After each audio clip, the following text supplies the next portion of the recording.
जय हिंद बच्चों, कैसे हैं आप सब। आशा करती हूँ आप सभी अच्छे से होंगे। तो आप सभी का आज की कक्षा में स्वागत है।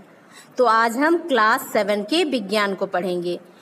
विज्ञान की पाठ्य पुस्तक में पाठ 15 में है पौधों में जनन, रिप्रोडक्शन इन प्लांट्स। तो पौधों में जनन किस प्रकार से होता है, इस पाठ में हम चर्चा करेंगे।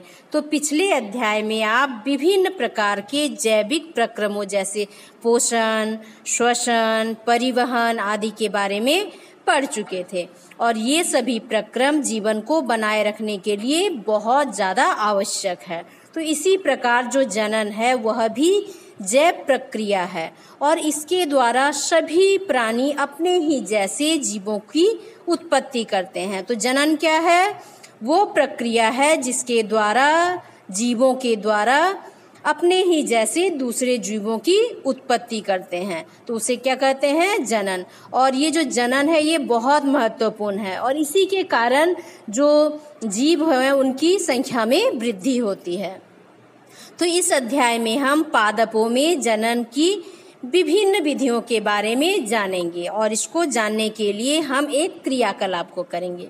क्रियाकलाप 1 को तो 3-4 प्रकार के पौधे को हमको लेना है और उसके विभिन्न भागों को पहचान कर चिन्हित कीजिए। तो आपने देखा कि सामान्यतः सभी पौधों में जड़ होता है, तना होता है और पत्तियां होता है।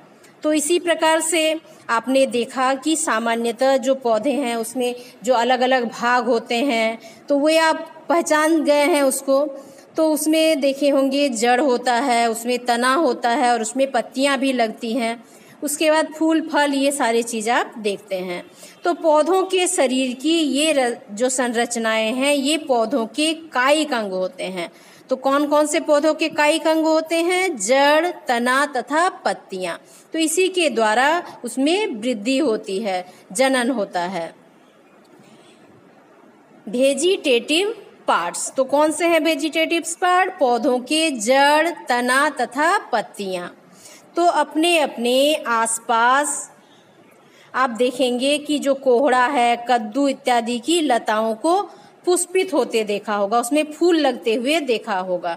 तो इन्हीं पुष्पों से कोहड़ा तथा कद्दू के जो फल हैं वो बन जाते हैं। जो फूल लगते हैं उसी में फिर क्या होता है? फल लग जाते हैं। तो आप जानते हैं कि पौधों में एक निश्चित सीमा के बाद इसमें फूल लगने शुरू होते हैं। तो फूल जो होते हैं वे पौधों के प्रजनक भाग होते हैं, रिप्रोडक्टिव पार्ट्स होते हैं। तो फूल से ही फल लगते हैं, फिर फल से बीज होता है और बीज से ही नए पौधे तैयार होते हैं। तो क्या आप जानते हैं कि जनन के बाद फूलों से क्या बनते हैं? प्रजनन के बाद फूलों से फल बनते हैं। तो क्या होता है? जब प्रजनन की क्रिया होती है उसके बाद जो फूल होते हैं वे फलों में बदल जाते हैं, उससे क्या बनता है? फल बनता है। तो क्या सभी पौधों में फूल लगते हैं? तो आइए चर्चा करते हैं कि सभी पौधों में फूल लगते हैं कि नहीं लगते हैं। तो हम फल खाने के बाद क्या करते हैं? जो उसके बीज होते हैं उसको हम फेंक देते हैं।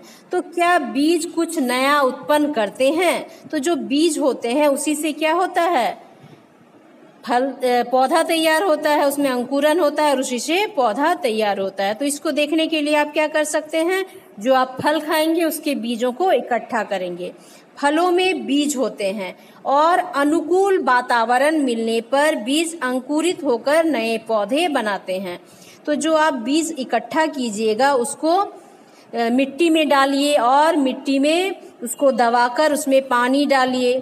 तो आप देखेंगे धीरे धीरे वो जो बीज है उसमें अंकुरन होता है और फिर उसमें से पत्तियां निकलती है और धीरे धीरे वो पौधे का रूप ले लेता है और धीरे धीरे वो बढ़ने लगता है। तो पिछली कक्षा में भी आपने पुष्प के विभिन्न अंगों के बारे में जाना है। तो आपने यह जाना है कि किसी पुष्प में केवल नर जनन अंग अथवा मादा जनन अंग या फिर दोनों जनन अंग हो सकते हैं। तो ये आप जान चुके हैं। पौधे अनेक विधियों द्वारा अपनी संतति उत्पन्न करते हैं। तो जो पौधे होते हैं वे नए पौधे बहुत सारे विधियों द्वारा तैयार करते हैं और इनमें जनन 2 प्रकार के होते हैं। तो ये जो जनन होता है पौधों में वो 2 प्रकार से होता है। एक होता है अलैंगिक जनन, पौधे बिना बीजों के ही नए पौधे को उत्पन्न कर दे सकते हैं। तो जब जो बीज होते हैं उसके बिना ही पौधे नए पौधे तैयार कर देते हैं तो उसे क्या कहते हैं? अलैंगिक जनन कहते हैं। तो पौधे बिना बीज के ही नए पौधे उत्पन्न कर सकते हैं। तो ये कैसा जनन हुआ? ये हो गया अलैंगिक जनन। और दूसरा है लैंगिक जनन। तो नए पौधे बीजों से प्राप्त होते हैं। तो जब हम बीजों से पौधे तैयार करते हैं तो वे हो गए लैंगिक जनन, और जब बिना बीजों के ही पौधे उत्पन्न होते हैं तो उसे अलैंगिक जनन कहते हैं। तो सबसे पहले हम जानेंगे अलैंगिक जनन के बारे में। तो क्या आपने कभी आलू, गुलाब, गन्ना, चमेली, मेहंदी के बीज देखे हैं? तो अगर नहीं तो ये पौधे संतति कैसे उत्पन्न करते हैं?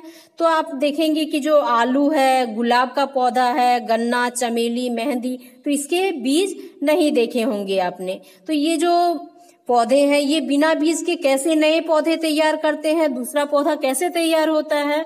तो ये जो पौधे होते हैं इसमें वंश वृद्धि कैसे होता है? तो उसके बारे में हम आगे चर्चा करेंगे। कायिक प्रवर्धन।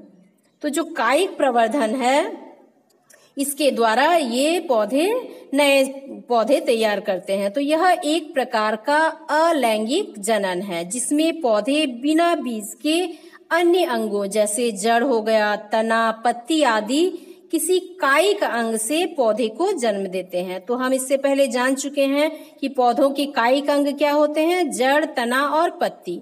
तो जब कोई पौधा बिना बीज के अपने ही शरीर के किसी अंग से, जैसे जड़ हो सकता है, तना या फिर पत्ता हो सकता है, उसकी सहायता से नए पौधे तैयार करते हैं तो उसे कायिक प्रवर्धन कहते हैं। तो आइए एक क्रियाकलाप के माध्यम से इसे समझने का प्रयास करते हैं। तो इसके लिए हम क्रियाकलाप 2 को करेंगे। तो गुलाब अथवा चंपा के पौधे की एक शाखा को, उसमें जो पर्वसंधि है, पर्वसंधि मतलब क्या? शाखा जहाँ से पत्ती निकलती है। तो जिस जगह से पत्ती निकलती है उस जगह को पर्वसंधि कहते हैं। तो एक गुलाब या फिर चंपा के पौधे का एक डाली लेंगे, शाखा लेंगे और उसके जो पर्वसंधि है वहां से उसको काटेंगे और इस टुकड़े को कलम कहते हैं। ये जो टुकड़ा हुआ जहां से आपका पर्वसंधि का ऊपर का भाग है तो इसको क्या कहते हैं? ये टुकड़ा जो है ये कलम कहलाता है। तो अब इस कलम वाली शाखा के निचले हिस्से को मिट्टी में दबा दीजिए। तो ये जो कलम वाला शाखा है इसका जो निचला भाग है इसको मिट्टी में दबा देंगे जहां पर पर्वसंधि है। तो कलम को प्रतिदिन पानी दीजिए और उसकी वृद्धि को देखिए। अब उसको मिट्टी में दबा देंगे और उसको प्रतिदिन पानी देंगे और देखेंगे कि वो किस प्रकार से बढ़ रहा है। तो नोट कीजिए नई पत्तियों को निकलने में कितने दिन लगे। तो नया पत्ता उसमें से निकलने में उसको कितना दिन लगा, इसको आप अपनी कॉपी में नोट करते जाइए। तो इस क्रियाकलाप को जल से भरे पात्र में मनी प्लांट का पौधा उगाकर दोहराइए और प्रेक्षण नोट कीजिए। तो जिस तरह से आपने ये कलम तैयार किया इस तरह से आप एक मनी प्लांट का पौधा भी ले सकते हैं। तो मनी प्लांट का जहां पर पर्वसंधि है उस भाग से आप कटिंग निकाल लीजिए और उसको क्या करेंगे? उस कलम को पानी में डाल देंगे, किसी पानी की बोतल में या फिर पानी से भरे ग्लास में उसको मनी प्लांट को रख देंगे और फिर देखेंगे कि उसमें कितने दिन बाद नई पत्तियां निकलती है। फिर उसको क्या करेंगे? नोट करते जाएंगे। तो कुछ दिन बाद हम देखेंगे कि कलम से छोटी छोटी पत्तियां निकल रही है। तो हम जो भी कलम करेंगे उसको मिट्टी में या फिर पानी में डालेंगे तो हम कुछ दिन बाद देखेंगे कि उससे नई नई पत्तियां निकल आ रही है। तो इसमें पौधों के तने द्वारा नया पौधा उत्पन्न हुआ।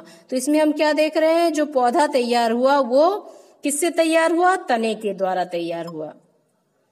तो देखिए इस तरह से आप कलम निकाल सकते हैं, किसी गुलाब के तने की कलम। तो इस तरह से आप कलम को काट सकते हैं। तो एक छोटा सा आप तना लीजिए और जहां पर नोड हो उस भाग को भी लेना है। तो इस तरह से आप कटिंग करके पौधा लगा सकते हैं और मुझे लगता है कि बहुत सारे बच्चे ये विधि जानते भी होंगे। अक्सर वे गुलाब की जो टहनी होती है उसको काटकर मिट्टी में दबाकर पौधा तैयार करते होंगे। तो कायिक जनन की कुछ सामान्य विधियां, प्राकृतिक विधियां। तो सबसे पहले हम देखेंगे जड़ों के द्वारा किस तरह से होता है। तो क्या आपको डलिया, जो डलिया का पौधा होता है, या लिली जैसे पौधों को ध्यान से देखा है? तो वे जो पौधे हैं डलिया या फिर लिली के, तो उसको आप ध्यान से देखिए। यदि नहीं देखे हैं तो अभी यदि आपके पास उपलब्ध है तो उसको ध्यान से देखिए। तो इनके कुछ अंग सूजे या फूले हुए दिखाई देते हैं। तो अत्यधिक खाद्य पदार्थों के इकट्ठा होने के कारण जो पौधों की जड़ होती है वो फूली हुई सी प्रतीत होती है। तो इसमें कई कलिकाएं, बर्ड्स निकलकर बढ़ने लगते हैं। तो उसमें क्या होता है, जो डलिया का पौधा होता है बड़ा बड़ा फूल होता है जो ठंडे के दिनों में ज्यादा पाया जाता है। तो ये जो डलिया का पौधा है उसके जड़ में देखेंगे कि वो थोड़ा फूला हुआ है और उसमें कुछ कलिकाएं निकली हुई है, बर्ड्स निकले हुए हैं। तो ऐसी स्थिति में जब इन्हें मिट्टी में रोपा जाए तो ये जो कलियां हैं, जो जड़ के जो मोटा फुला हुआ भाग है, इसको हम यदि मिट्टी में रोप दें तो क्या होता है उसको हम आगे देखेंगे। तो इसको मिट्टी में यदि रोप दिया जाए तो क्या होगा, तो ये जो कलिकाएं हैं ये बढ़कर स्वतंत्र पौधे के रूप में विकसित हो जाएंगी। देखिए यहाँ डलिया का जो है, डलिया की जड़ को दिखाया गया है। देखिए कैसे फुला हुआ है ना, आलू जैसे दिख रहा है, जो मीठा आलू होता है उस तरह का दिख रहा है।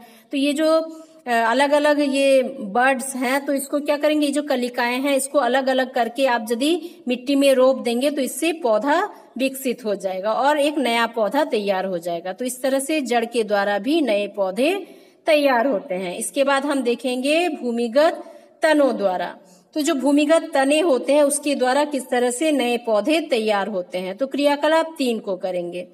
तो इसके लिए क्या करेंगे, एक आलू में उसके आंख की पहचान करें। तो आलू में देखिएगा छोटा छोटा आंख निकल जाता है जब उसमें अंकुरन का समय आता है। जो आंख वाला भाग है, तो आलू होता है उसमें इस तरह का थोड़ा थोड़ा संरचना आपको दिखेगा, तो वो है आलू का आंख।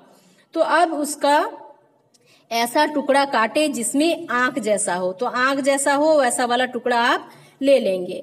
तो अब टुकड़ों को गमलों की या बगीचे की मिट्टी में उसको रोप देंगे। तो आलू को काटकर जहां पर आंख होगा वैसा भाग लेकर मिट्टी में उसको दबा देंगे। तो उस स्थान पर कुछ दिनों तक पानी डालते रहिए।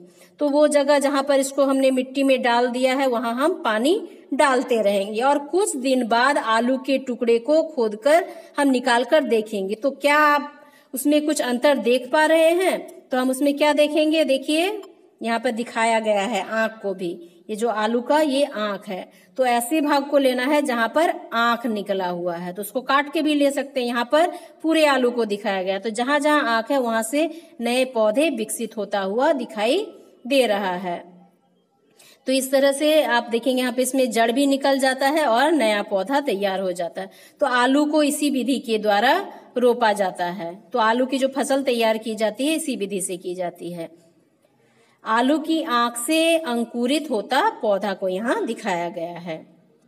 तो आलू, प्याज, लहसुन, जो कुमुदिनी है, लिली है, हल्दी, अदरक आदि इसी प्रकार से जो भूमिगत तना होता है, जो अंडरग्राउंड स्टेम होता है, उसके द्वारा ही जो पौधा है वो तैयार किया जाता है, जिसमें भोज्य पदार्थ संचित होता है। उसमें क्या होता है, उसका भोजन संचित होता है और उससे एक नया पौधा तैयार हो जाता है।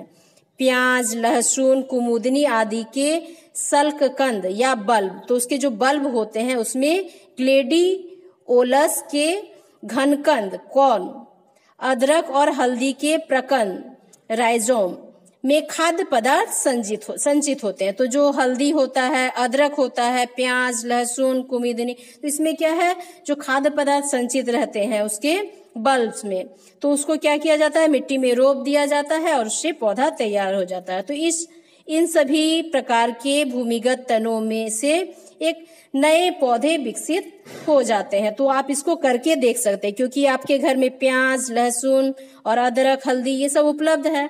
तो आप इसको क्या करेंगे, मिट्टी में रोप देंगे। तो आप देखेंगे कि उसमें कुछ दिन बाद उससे पौधा निकल जाता है। लेकिन क्या करना है, मिट्टी को सूखने नहीं देना, उसमें थोड़े थोड़े पानी छिड़काव करते रहना है। इसके बाद हम देखेंगे भूपृष्ठीय तनों द्वारा। तो क्या आपने कभी गन्ने के तनों को ध्यान से देखा है? तो जो गन्ने के तने होते हैं उसको आप देखेंगे कि उसमें बीच बीच में गांठें होती हैं। तो इन पौधों में तनों की गांठें, नोड्स से जड़ें निकलती है। तो तने में जो गांठ होती है, नोड्स होते हैं, उसमें से जड़ निकलती है। अतः इन्हें उगाने के लिए गन्ने के तने के ऐसे टुकड़ों को जिसमें गांठें हो काटकर बोया जाता है। तो जिसमें गांठें हो वैसे जगह को चुना जाता है बोने के लिए, और जिससे क्या होगा, जड़ निकल जाएगा और नया पौधा तैयार हो जाएगा। तो गन्ने की गांठों से निकलती जड़ को यहाँ दिखाया गया है। तो यहाँ से इसको काट दिया जाएगा और इस जगह को लेकर जो इसका कलम होगा उसको रोप दिया जाएगा, जिससे नया पौधा तैयार हो जाएगा। अब हम देखते हैं क्रियाकलाप 4 को। पुदीना तथा घास के 5-6 इंच लंबे तने को अलग अलग एक एक गमले की मिट्टी में लगाइए। क्या करेंगे? पुदीना तथा घास का 5 से 6 इंच लंबा तना को लेंगे और अलग अलग गमलों में उसको मिट्टी में लगा देंगे। तो इनमें कायिक प्रसारण का अवलोकन कीजिए। तो इसमें कैसा प्रसारण होगा? कायिक प्रसारण होगा। और इसी प्रकार शकरकंद के तने को, टुकड़ों को अलग अलग नम बालू में रोपिए। तो जो शकरकंद के तने हैं उसके टुकड़ों को भी आप क्या करेंगे? अलग अलग गमलों में या फिर मिट्टी में थोड़े दूर दूर आप उसको रोप देंगे, या फिर नम बालू में भी उसको, जो बालू भींगा हुआ होगा या फिर जो मिट्टी नर्म होगा वैसे जगह में इसको रोप देंगे। तो आप उसमें क्या परिवर्तन होता है उसको अवलोकन करेंगे। तो इनमें उत्पन्न पौधों में वृद्धि का आप अवलोकन कीजिए। तो जो आपने पौधों को रोपा है बालू में या मिट्टी में, उसको देखेंगे कि उसमें क्या परिवर्तन हो रहा है। तो देखिए यहाँ पुदीना में कायिक प्रसारण हो रहा है। तो कैसा प्रसारण हो रहा है? पुदीना में कायिक प्रसारण हो रहा है। तो देखिए ये जो पुदीना का है पौधा, उसको हम जब रोप देते हैं तो इस तरह से उसमें वृद्धि होता है और इसमें से जड़ निकल रहे हैं, और प्रत्येक जड़ से यहाँ से क्या हो रहा है? नए नए पौधे तैयार हो जा रहे हैं। तो इस तरह से इसमें कायिक प्रसारण होता है।